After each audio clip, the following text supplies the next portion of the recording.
Desde hace 39 años, Primitivo García comenzó a trabajar como cartero, gracias a su hermano, quien lo ayudó a entrar a Correos de México, por lo que este 12 de noviembre recibió un reconocimiento a la mayor trayectoria.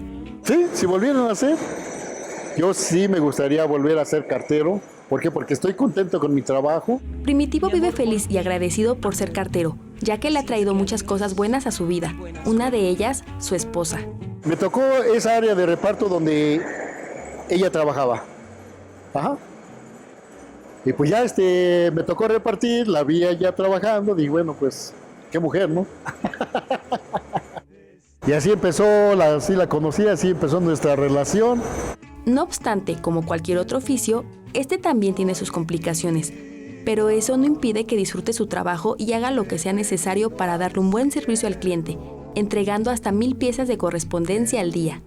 Hay gente que, pues hasta nos echan los carros encima, se puede decir. En zona de reparto, pues nos encontramos hasta obstáculos de los perros. Primitivo añora cuando su trabajo era valorado por todos. Sin embargo, no cree que este oficio desaparezca, aunque la situación haya cambiado con la llegada del internet, debido a que aún hay gente que lo valora como él.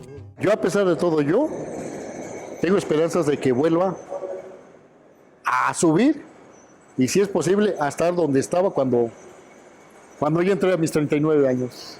Con imágenes de Jorge Barajas, 21 Noticias.